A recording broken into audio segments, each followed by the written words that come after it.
The SpaceX Starship is a remarkable spacecraft, standing approximately 50 meters tall with a diameter of about 9 meters. This imposing structure is designed to accommodate astronauts on extended missions, such as the 6-month journey to Mars. The interior of the Starship is thoughtfully planned, divided into 6 distinct levels, each serving a specific purpose to optimize space and functionality. At the base of the Starship, the first level is primarily dedicated to storing the cargo necessary for the mission. This area is crucial, as it houses the supplies and equipment that will be essential for the crew's survival once they reach Mars. Items like rovers, tools, and scientific instruments are likely stored here, alongside the critical life support systems and power generators that will sustain the spacecraft and its crew throughout the mission.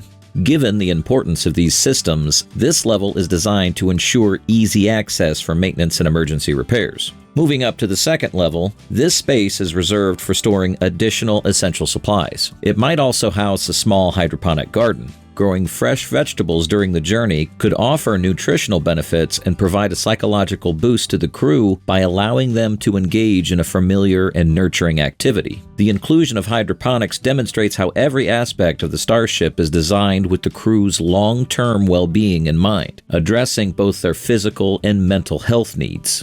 The third level of the Starship is expected to focus on the physical fitness and sanitation of the crew. Long-duration space missions pose significant challenges to the human body, particularly due to the effects of microgravity, which can lead to muscle atrophy and bone density loss. To counteract these effects, this level would likely contain a gym equipped with exercise machines similar to those found on the International Space Station, ISS, such as treadmills, stationary bicycles, and resistance training machines. Additionally, this level would include bathroom facilities featuring a zero-gravity toilet and hygiene stations where astronauts can maintain cleanliness despite the limited availability of water and the challenges of microgravity. Above this, the fourth level of the Starship would be dedicated to the crew quarters. These personal spaces are expected to be compact, yet designed to provide a degree of privacy and comfort. Similar to capsule hotels in Japan, each crew member would have a private sleeping compartment where they can rest and recharge.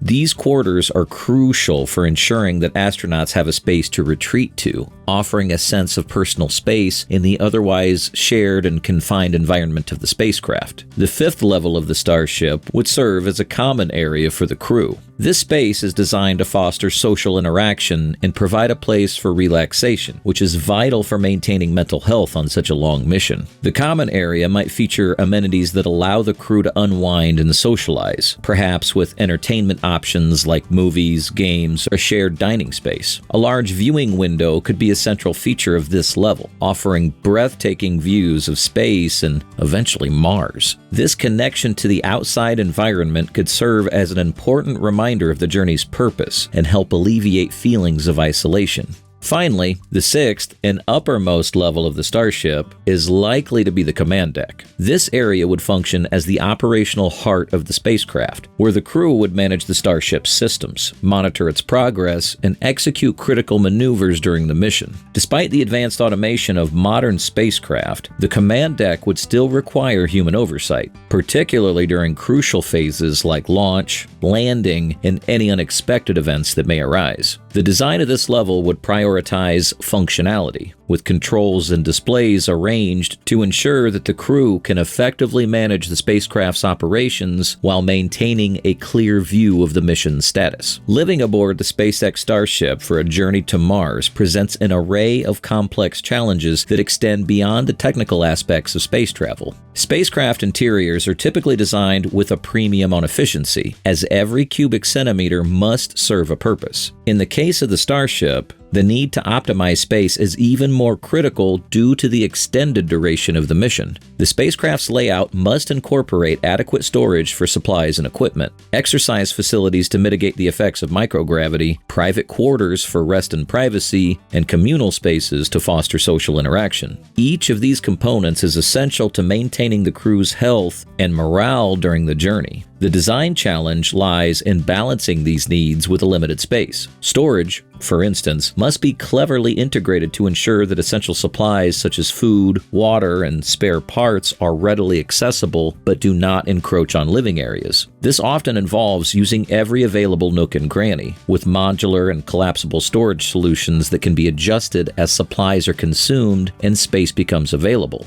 Exercise facilities are another critical consideration. In microgravity, astronauts experience significant muscle atrophy and bone density loss, which can have serious long-term health consequences. To combat these effects, the Starship must be equipped with exercise equipment similar to that on the International Space Station, ISS, such as treadmills, stationary bicycles, and resistance machines. However, fitting these machines into a spacecraft with limited space requires innovative design solutions, such as foldable or multifunctional equipment that can be stowed away when not in use. Private quarters, though small, are essential for providing crew with personal space where they can rest and decompress. These quarters need to be soundproofed to minimize disturbances and equipped with basic amenities to allow astronauts to personalize their space. In a confined environment where personal space is scarce, these quarters offer a crucial psychological buffer. Communal spaces, on the other hand, serve to bring the crew together, fostering camaraderie and providing a venue for social interaction. These areas might include a shared dining space, a lounge, or even a viewing window where the crew can observe the vastness of space or the distant Martian landscape.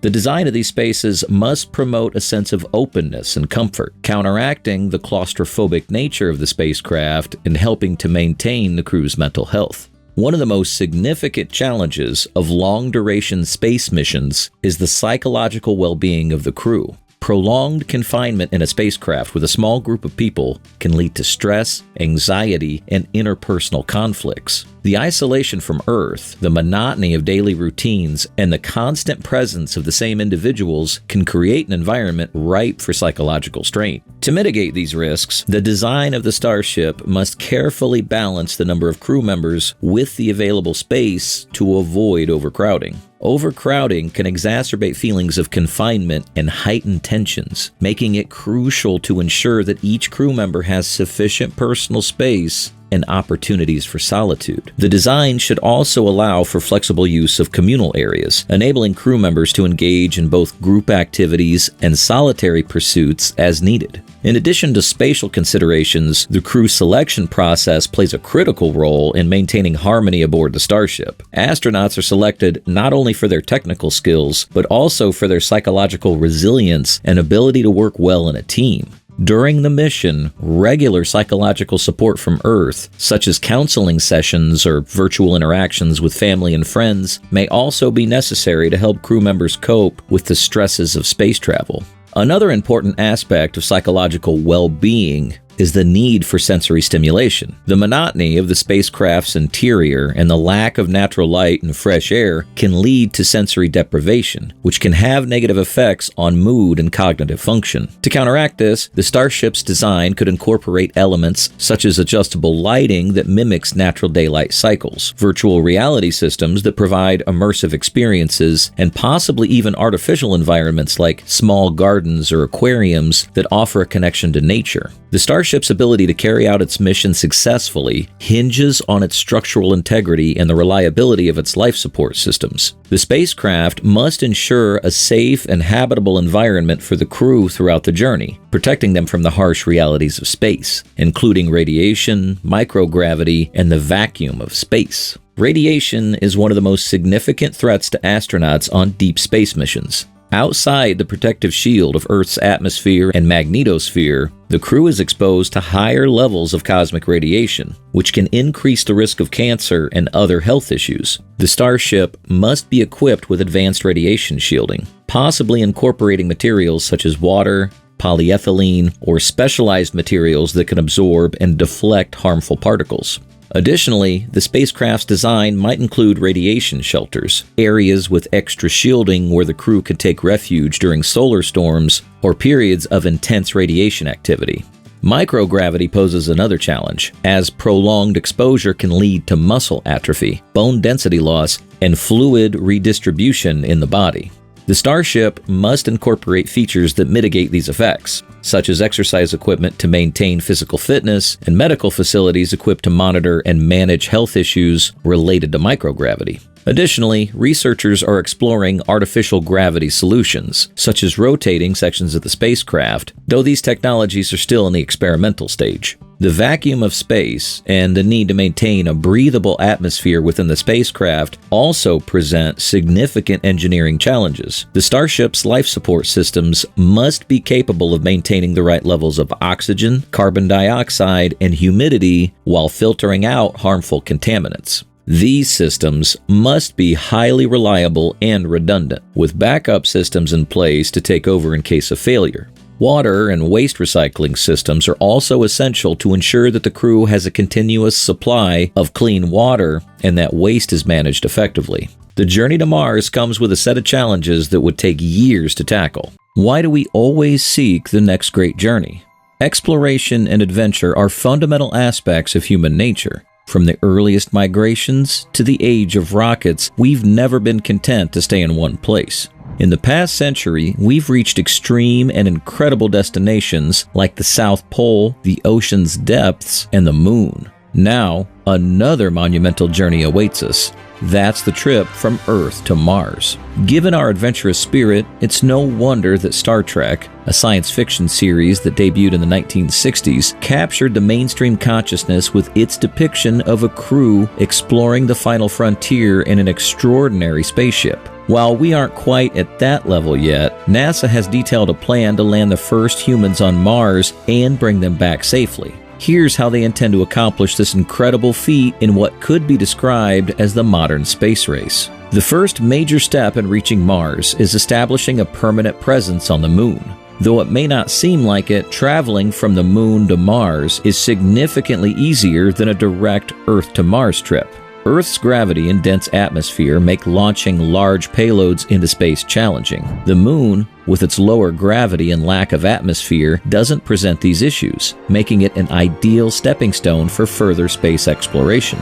NASA's Artemis program is the key to this strategy. Unlike the Apollo missions, which primarily aim to demonstrate space superiority, the Artemis missions will focus on sustainable living on the moon. Artemis missions 4 through 10 will involve utilizing local resources like water, oxygen, and metals to build infrastructure. Concurrently, NASA and its partners will construct the Lunar Gateway, a space station serving as an outpost in deep space. As NASA establishes a human presence on the moon and in cislunar space, they will also expand robotic exploration on Mars. This includes deploying new rovers and, excitingly, flying machines. The success of the Ingenuity drone has proven that helicopters can operate on Mars, opening new possibilities for exploration and sample collection. NASA even plans to place an autonomous space station in Mars orbit, serving as a way station for missions to and from the Red Planet. A significant part of this plan involves sample return missions, shifting away from one-way trips to Mars. Establishing a foothold on the moon teaches us how to survive and build in a harsh environment, while robotic missions to Mars gather crucial information. This groundwork paves the way for human missions. Before astronauts set foot on Mars, several supply drops will ensure all necessary equipment and resources are in place. This begins with Artemis 10, which will deliver a payload known as Mars Cargo Stage 1 to lunar orbit. Artemis 11 will follow with Mars Cargo Stage 2. These pre-deployed supplies will include everything from return ascent propellant to power sources and mobility equipment. Additionally, an ascent vehicle will be pre-positioned on Mars for the crew's return journey. Artemis 12 marks a major milestone, delivering the Mars One human lander with essential surface subsystems and the transit habitat Mars ship to the Lunar Gateway. With these components in place, the stage will be set for humanity's first journey to Mars. NASA plans to use the Gateway Station, orbiting the Moon, as a launch point for its manned missions to Mars. The Gateway will support a crew of 4 for 134 days at a time. From here, a transit habitat carrying the Mars 1 human lander will depart for Mars and likely return to the Gateway. The highlight of this mission will be 2 astronauts landing on Mars in a pressurized vehicle that will serve as both a habitat and a rover. This versatile vehicle will be their home for 30 days, supporting their scientific and exploratory operations. The dual-purpose design is crucial because the crew will need time to recondition their bodies after months of zero-gravity spaceflight. Mars' reduced gravity will make it difficult for them to move immediately, so having a habitation module that also functions as a rover will allow them to begin their mission without delay. To transport the crew from Earth to Mars, NASA is developing a transit habitat using a combination of chemical and electric propulsion stages. This will support a crew of 4 on their journey to Mars and back. While 2 astronauts explore the Martian surface, the remaining 2 will stay in orbit. Landing on Mars presents unique challenges. NASA's recent Perseverance rover landing illustrates the complexity. The rover entered the Martian atmosphere in a capsule, protected by a heat shield due to Mars' thin but present atmosphere. After the initial entry, a giant parachute slowed the descent, and gas thrusters helped the capsule maneuver to a suitable landing site. However, the atmosphere is too thin for the parachute alone to ensure a soft landing. The rover then used a jetpack-like device for a propulsive landing, hovering before being gently lowered to the surface. Similarly, landing a manned vehicle on Mars will be an intense and intricate process. There are 2 mission profiles for a trip to Mars, a short stay and a long stay. The short stay involves a 217-day journey to Mars, using a gravitational assist from Venus. After a 30-day stay on Mars, the return trip will take 403 days, making the total mission duration 650 days. This option, while lengthy, is considered safer than an extended Mars stay. The long stay mission involves a 210-day direct journey to Mars, with no gravitational assist needed. The crew will remain on Mars for 496 days, requiring extensive planning and pre-deployment. The return trip is shorter, at 210 days, due to an optimal transfer window, resulting in a mission duration of about 916 days. Currently, NASA's plan is based on existing technology, but advancements are on the horizon. NASA and DARPA are collaborating on a new propulsion system that promises faster and more efficient travel. This partnership, known as the Demonstration Rocket for Agile Cislunar Operations, DRACO, aims to develop the first human spacecraft powered by a nuclear thermal rocket engine, significantly outperforming current chemical rocket engines used in space. The nuclear thermal rocket is poised to revolutionize space travel by offering significantly greater efficiency compared to current propulsion methods. This innovative technology is expected to be 3 to 5 times more efficient, leading to faster spacecraft capable of carrying larger payloads, traveling further distances, and maneuvering through space with greater ease. Such advancements could reduce the transit time for a crewed mission to Mars from the current 8 months to as little as 45 days. The benefits of a shorter journey to Mars are considerable. A quicker transit means that astronauts would be exposed to less cosmic radiation, which poses significant health risks. Additionally, shorter travel times reduce the need for extensive supplies like food and water. In space travel, every ounce of mass counts, so decreasing the amount of necessary supplies directly impacts the mission's feasibility and success. The DRACO project, an NTR initiative, is expected to become operational within the next 5 years. This timeline suggests a high level of confidence from the involved agencies that the technology is on track. If everything proceeds as planned, the nuclear engine could be ready in time to build the first Mars transit habitat ship, possibly within the next decade. However, it's important to acknowledge that space projects often face delays and setbacks. Despite this, maintaining an optimistic outlook is both fun and motivating.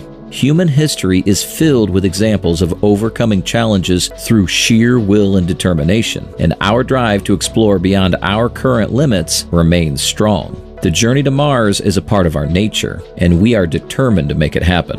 Traveling to Mars is a huge challenge, but it's a goal that excites many people. The longest time anyone has spent in space in one go is 437 days. Set by Russian cosmonaut Valery Polyakov, Russian cosmonaut Oleg Kononenko holds the record for the most cumulative time spent in space, with 878 days. A round trip to Mars would take about 3 years, much longer than what astronauts are used to. Human bodies are adapted to life on Earth, which has a unique atmosphere and gravity. Space is very different and quite harsh. Astronauts in space are exposed to dangerous radiation, live in cramped spaces, and have a limited diet. The average stay on the International Space Station, ISS, is around 6 months, and studies show this doesn't harm the body too much. But the long-term effects of space travel are less understood. NASA astronaut Scott Kelly and Russian cosmonaut Mikhail Komienko spent 340 days on the ISS.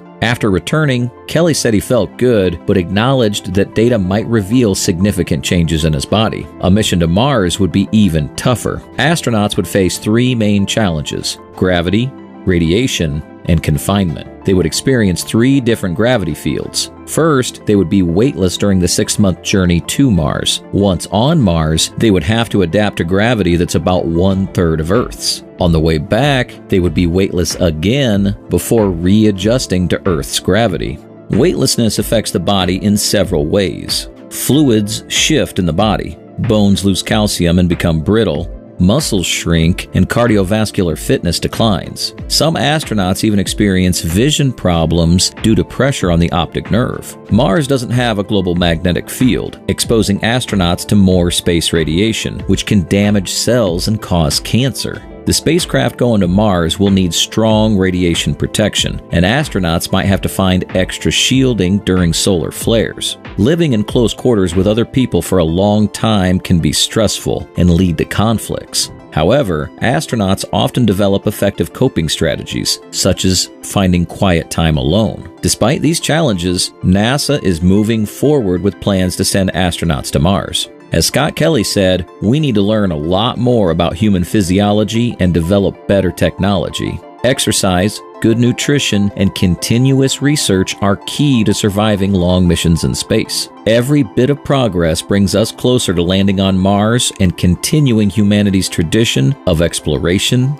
Ever wondered why we haven't sent astronauts back to the moon in over 50 years? It's been more than half a century since Neil Armstrong's legendary moonwalk, but our footprints on the lunar surface remain undisturbed. So, what happened? Why did NASA hit the brakes on the lunar missions? All this raises a big question. Did we even land on the moon in the first place, or has it all been an elaborate hoax? Stay tuned to uncover the truth. Imagine finding yourself in a heated argument about whether humans really set foot on the moon on July 20th, 1969. If you do, you might be caught off guard. Most folks accept without question that the US government, NASA, the 12 astronauts who walked on the moon, and the 400,000 people who worked on the Apollo program couldn't and wouldn't fake one of humanity's greatest accomplishments. However, some people believe the moon landings were a massive hoax.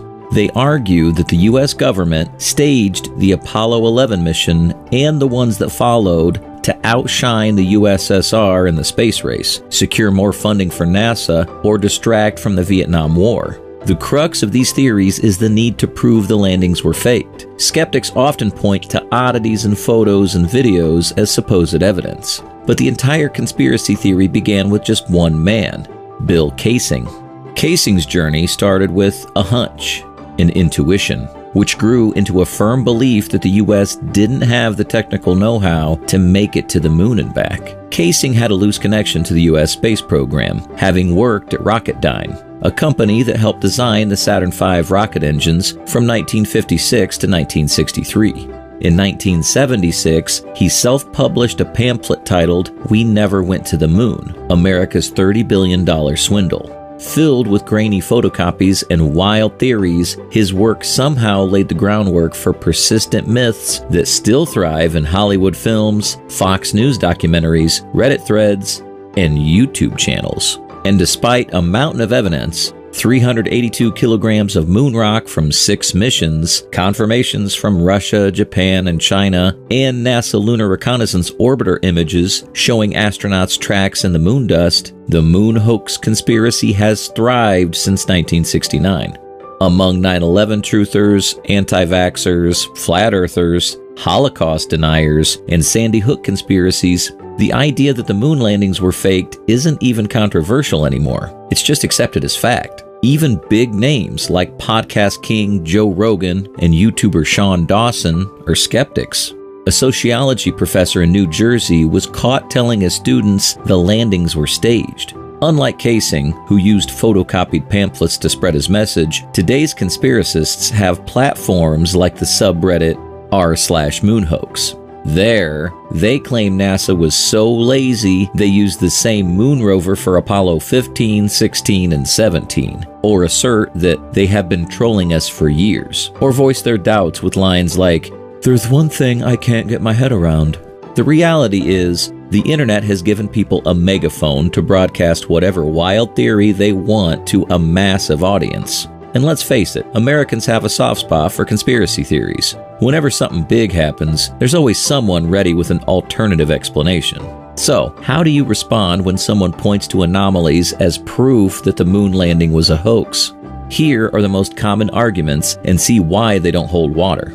One popular claim is that there are no stars in the Apollo photos. Since space is free from Earth's light pollution, shouldn't there be thousands of stars visible in the astronauts' pictures? This argument misses one crucial point. All the moon missions happen during the lunar daytime. The bright lunar surface outshined the distant stars, making them too faint to be captured in the photos. Another argument centers on the crosshairs in many Apollo images, which sometimes seem to be behind objects. Conspiracists argue that this would be impossible if the images were real, suggesting they were doctored. However, tests on Earth show that brightly lit objects can cause crosshairs to appear fainter. When these images are copied or scanned, some detail can be lost, making it look like the crosshairs are behind objects. Then there's the infamous C on a moon rock from the Apollo 16 mission. It looks like a labeled movie prop, but examining the original photo reveals no such anomaly. Most likely, the C was a stray hair or thread that got introduced during the copying process.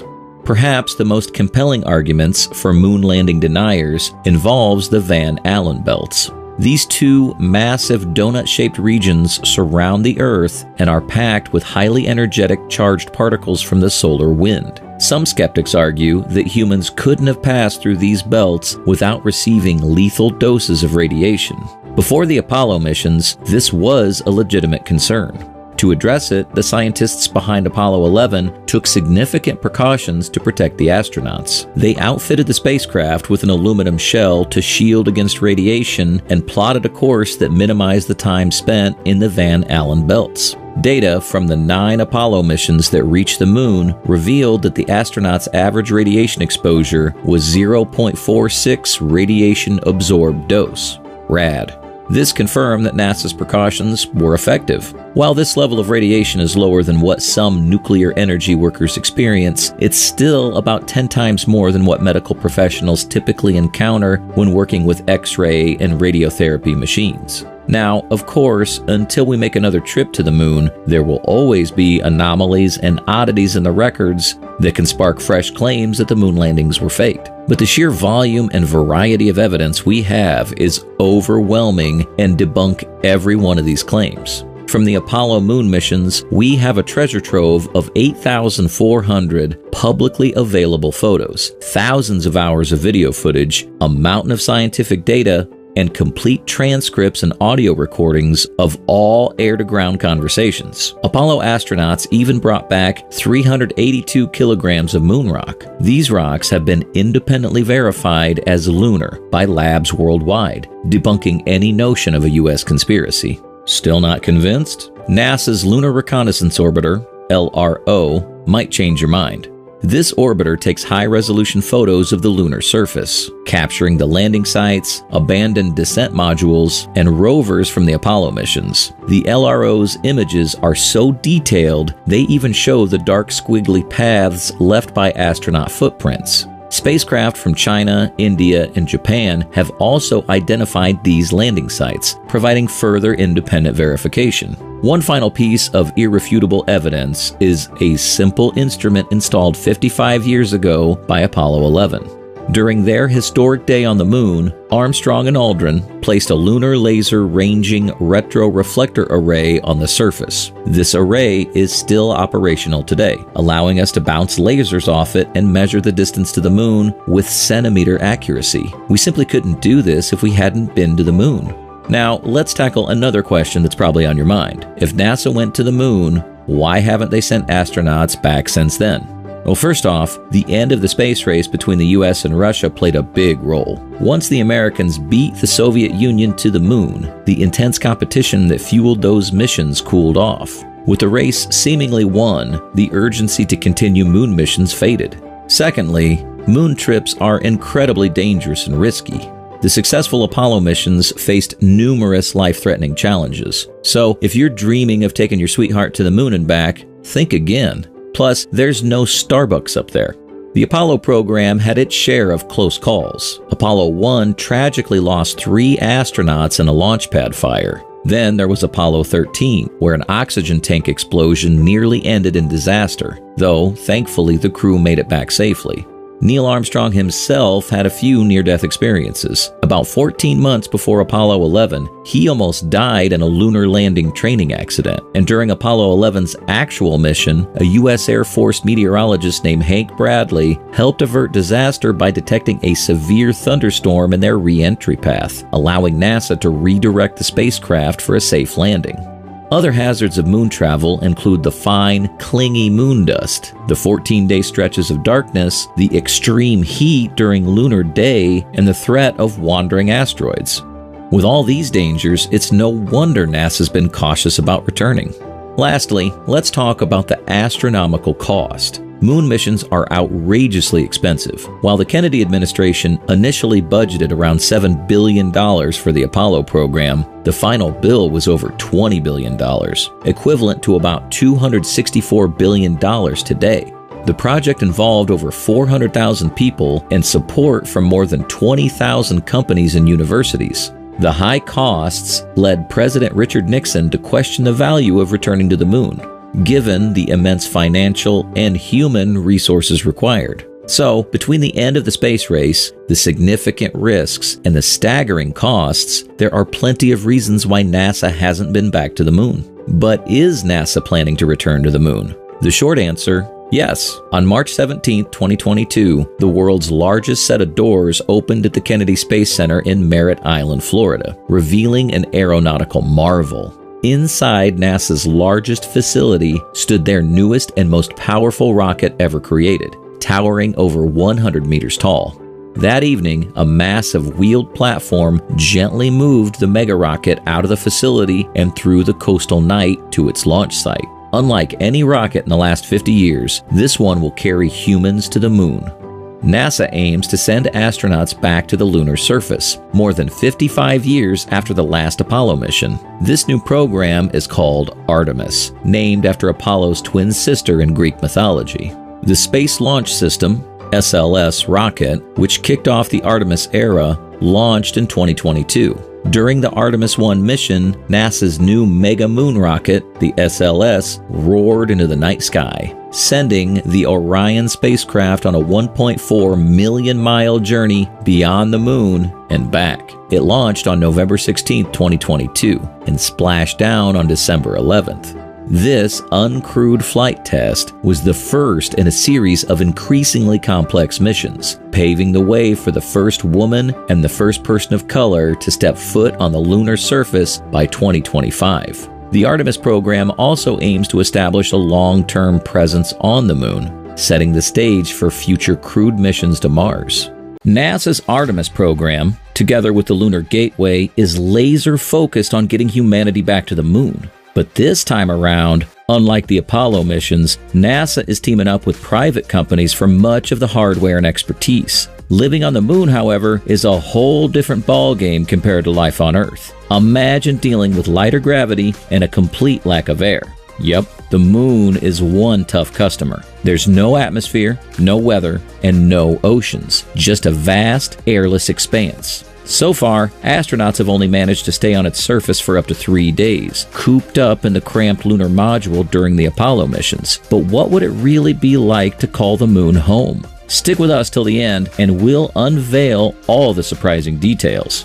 Space exploration has always had a fascination with the moon, Earth's ever-watchful companion. In 1959, a Soviet spacecraft gave us our first glimpse of the moon's mysterious far side. And just a decade later, in 1969, NASA made history by landing humans on the lunar surface. Since then, countless missions have followed, like NASA's Lunar Reconnaissance Orbiter, which delivered the most detailed lunar topographical map ever, covering 98.2% of the moon. However, despite these groundbreaking missions, the data tells us one thing.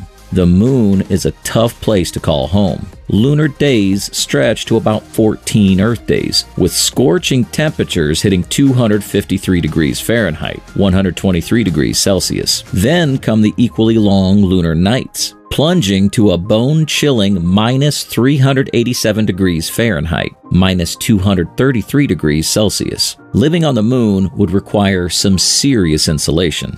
Imagine a city under a transparent dome, offering breathtaking views of space. Sounds fantastic, right? But the reality is tricky. The dome would need to withstand extreme temperatures and likely be built from materials either shipped from Earth or manufactured on the moon itself. A colossal challenge. A more feasible solution might be constructing low, dense settlements and burying them under lunar regolith, the dust and rocks covering the moon's surface. This layer would act as a natural insulator, and mixing it with a binding agent could create a concrete-like material. One of the most promising locations for a moon base is the lunar South Pole. This area boasts a vast reserve of water ice and a relatively stable temperature around 32 degrees Fahrenheit, 0 degrees Celsius, making it an ideal spot for setting up a lunar settlement. And imagine taking a vacation away from the lunar outposts and exploring sites unlike anything on Earth. Picture this. The moon's vast lava plains are adorned with towering impact-borne mountains, the tallest standing at an impressive 3.4 miles, 5.5 kilometers high, about the same height as Mount St. Elias on the border of Alaska and Canada. Then there are the intriguing skylight holes scattered across these plains, where ancient lava flows likely drained into underground caverns, perfect for adventurous lunar spelunkers. But the moon's wonders don't stop there. Huge craters like the 25-mile-wide, 40-kilometer Aristarchus crater, offering breathtaking views. Standing on the rim of the Aristarchus would dwarf the Grand Canyon and make Arizona's meteor crater look like a tiny golf hole in comparison. However, lunar living isn't just about marveling at the sights. We'd need serious protection against meteorites and solar radiation. Unlike Earth, the moon's atmosphere is practically non-existent, with just 100 molecules per cubic centimeter compared to Earth's 1 billion. Plus, the moon lacks a magnetic field to repel solar winds, meaning any attempt to thicken its atmosphere would be quickly undone. And then there's the issue of gravity. The moon's gravity is only about 15% as strong as Earth's, half that of Mars. This weak pull raises questions about its effects on human bodies. On Earth, the longest anyone has spent in orbit was 437 days, achieved by Russian cosmonaut Valery Polyakov. His mission was to study the impacts of prolonged microgravity on the body. Remarkably, Polyakov didn't suffer any lasting performance impairments upon his return, suggesting that life in a lunar city might just be feasible. However, while the moon offers spectacular views and thrilling adventures, ensuring our safety from the elements and understanding the long-term effects of low gravity are crucial for making lunar living a reality. Now, the beauty of the moon compared to Mars is that we don't have to commit to a lengthy stay. A trip to Mars means a minimum of 2 years on the surface, plus the round-trip transit time. We have no idea what that extended stay will do to a person, and once you're there, you're stuck. But with the moon, while we might not be able to stay forever, living there for a year at a time seems quite feasible without any serious harm. Here's an intriguing fact. We can actually get oxygen from the moon's surface. Lunar regolith, the moon's soil, contains about 1.4 tons of minerals per cubic meter, including about 630 kilograms of oxygen. Considering humans need about 800 grams of oxygen daily, 630 kilograms would keep one person alive for roughly 2 years. Pretty cool, right? We can extract this vital gas using electrolysis. Plus, there's a decent water supply up there. Water ice likely exists in craters, delivered by asteroids and preserved by the shadows. We can also extract water from the regolith by heating it to produce water vapor, which we can then condense into liquid. And yes, astronauts will continue the time-honored tradition of purifying urine into drinkable water. It might sound gross, but that's just the reality of space life. Astronauts drink pee. Deal with it. Now, let's talk about food. NASA has discovered that their packaged dry foods lose vital nutrients over time. While we could still get the calories needed, we'd start lacking in essential vitamins, leading to issues like scurvy. No one wants to deal with scurvy on the moon, so growing fresh plants is crucial for long-term health. NASA is already experimenting with growing plants on the ISS, and leafy vegetables are thriving. These greens would be enough to cover our nutritional bases. Finally, there's the technology we depend on. Communication will be crucial, not just for sending and receiving important information, but also for keeping people sane. We need reliable ways to make video calls, live streams, and stay connected with Earth, ensuring that those on the moon still feel like part of the human race. Now, imagine stepping onto the moon and setting up a base. What would it look like? Moonies living in hobbit holes. Our lunar digs will need to be tough as nails to handle the moon's extreme temperatures, lack of oxygen, meteorite strikes, and relentless solar radiation. Picture this. Early shelters will be fashioned from landers buried in craters covered with a protective layer of moon rocks and dust, thanks to robotic excavators. Entryways would resemble hobbit holes, with airlocks hidden in mounds, giving our lunar habitat a touch of Middle-earth charm. Portable power plants, the future of lunar energy. To keep the lights on, NASA's working on compact nuclear reactors the size of trash cans. While some parts of the lunar South Pole, like Shackleton Crater, bask in near-constant sunlight perfect for solar panels, early settlers will need a more reliable power source. Enter the mini-nuclear reactor, a block of uranium-235 fuel the size of a paper towel roll, capable of generating heat to boil sodium at a scorching 1600 degrees Fahrenheit. This heat will power a Stirling engine, converting it into electricity, ensuring our moon base stays powered up around the clock. Moon Ubers, getting around in style. Transportation on the moon will be a breeze, with the Jet Propulsion Laboratory's all-terrain, hex-limbed, extraterrestrial explorer. Athlete. This robotic vehicle, with its 6 articulated limbs, can grip cargo like a pair of strong movers and navigate over rough terrain. Equipped with quick connect, digging, and gripping tools, Athlete will handle everything from transporting goods to shuttling passengers to and from the launch pad. Think of it as the ultimate lunar Uber. Mining ice for fuel, the key to Mars. The moon's low gravity, just 1/6 of Earth's, makes it an ideal launch point for Mars missions. Even better, it has ice, which can be turned into hydrogen-oxygen rocket fuel. Water is the oil of the solar system, after all. Using tools like the regolith, as mentioned above, and ice drill for exploration of new terrains, Trident, we can drill into ice-cemented regolith and rock to extract this precious resource. Robotic systems will then process the fuel and transport it to an orbiting gas station, ready for rockets heading to Mars to refuel.